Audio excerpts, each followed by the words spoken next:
Welcome back, boys and girls. Remember, I'm Mr. Albrecht, and this is going to be Unit 2, Lesson 9 in Skills.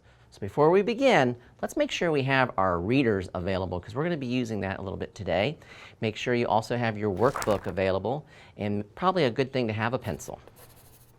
Our learning targets today are going to be able to read and use quotation marks in sentences. Now, yeah, we've covered these in the past, but you're going to see a lot of them in our Bedtime Tales reader this time with this unit.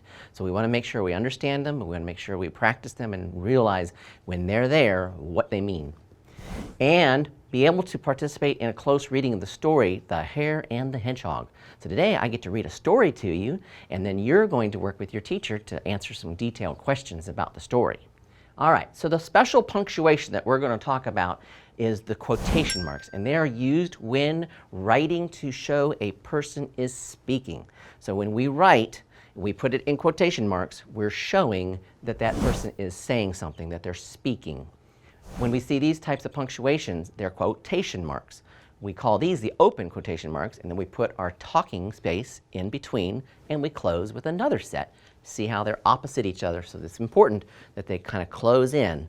And what we'll do is we'll actually, if you remember last time I kind of went ee when we're writing, that's a good thing, but also you could do this because you're showing that you're talking, right? So you put your hands on each side of your mouth, and that shows that you're saying something.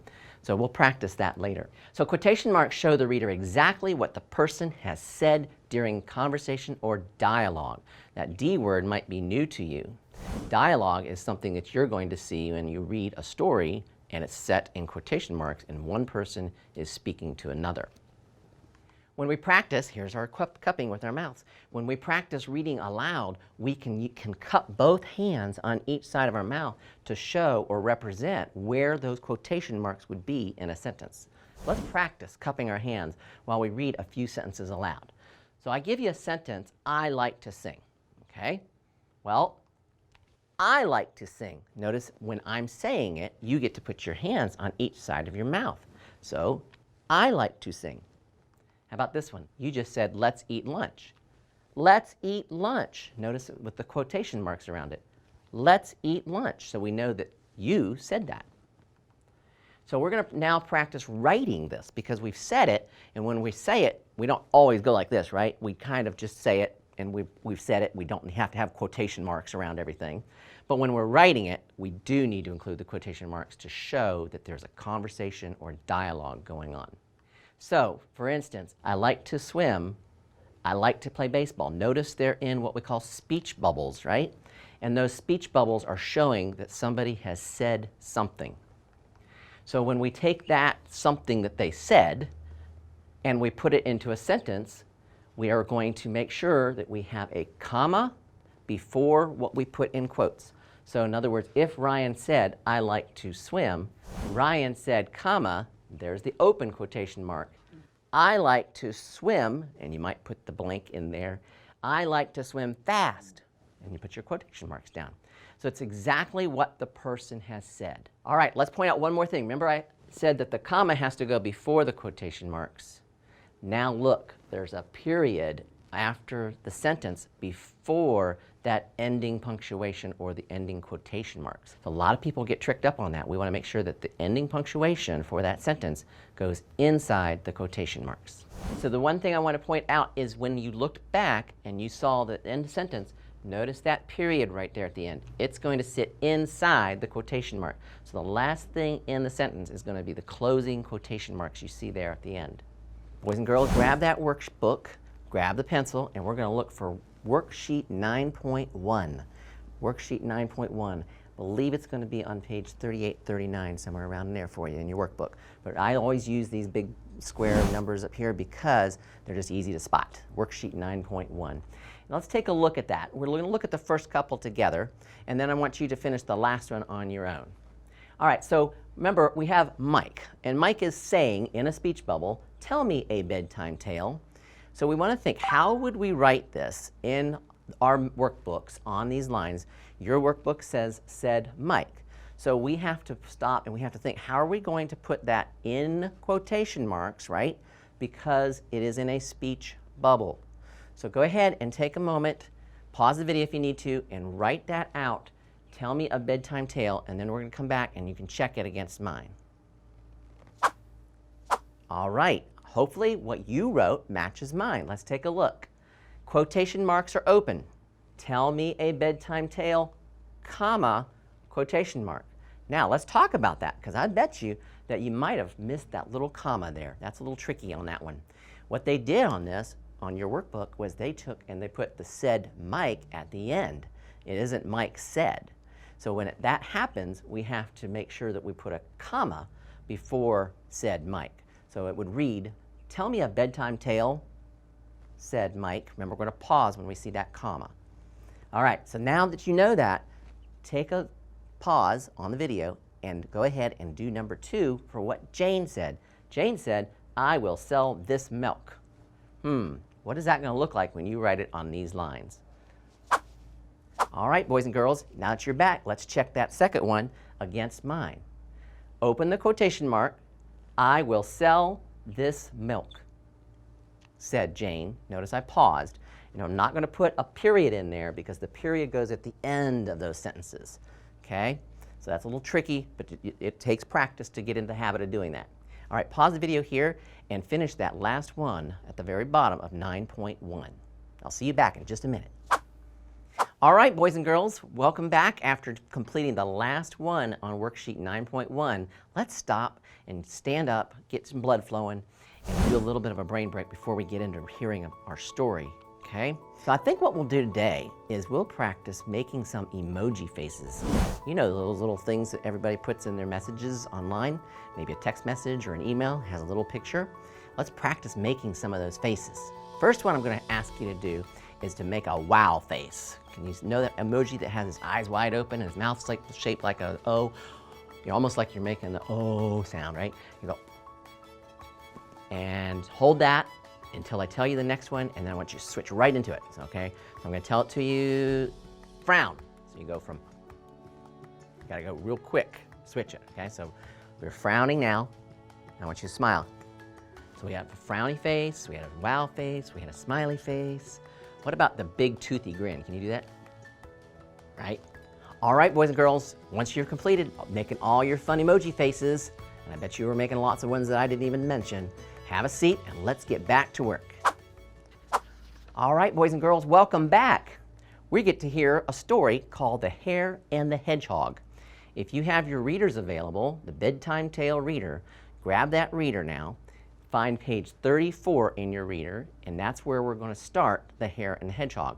Don't forget, you can use your table of contents to help you find the story, The Hare and the Hedgehog.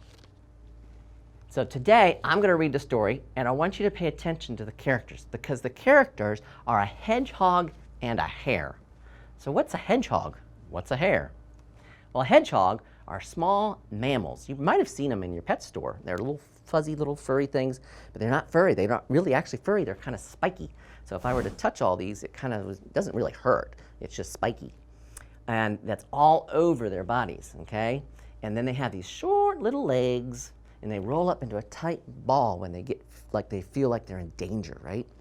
Hares, plural, more than one, right? Hares are also called jackrabbits. So you might recognize this as a jackrabbit from one of your other books or seen it in another book, but we're going to call it a hare. They are bigger than the rabbits you see around your house, and they build their homes above the ground versus our rabbits around our house build them in the ground. I've found so many little rabbit holes before, and they're very, very, very fast, okay? So keep that in mind as we read our story. So this story is called a Trickster Tale. And a Trickster Tale is one of the characters in that is usually pretty clever and likes to trick another character. So this story involves a race. How many of you like to race, right? You get out there and you race each other.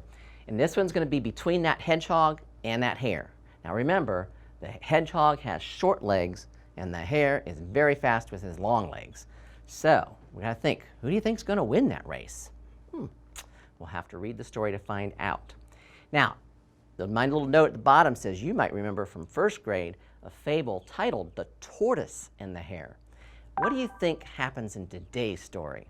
We'll have to read to find out. So before we do that, let's preview some of the spellings that we're going to see in our reader.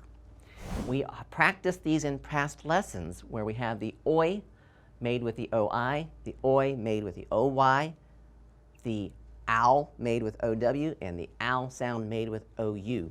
So we've got to keep those sounds in mind as we read. Let's go over these words. Join, point, enjoy, frowned. Can you make a frowny face? I can say you frowned while you were watching my lesson. That would make me sad, and I might have to frown too. How, house, south, and out. So we hear those different sounds, we've practiced them, and we get to see them in our story today too. I want you to watch closely for those new spellings that you've been learning about in your readers as we read through the Hare and the Hedgehog. Take that pointer finger and put them under the words and try to follow along with your pointer finger as I read it for you, okay? All right, got your pointer fingers ready?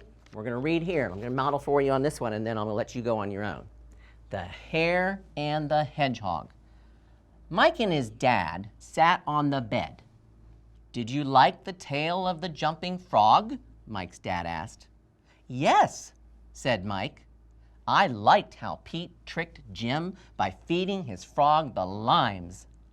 Then I think you will like this next tale as well. It involves a trick, too. The name of this one is The Hare and the Hedgehog. What's a hare? It's like a rabbit. Okay, tell it. So you can see a picture on the next page. This is Dad and Mike talking. He's excited to hear this story.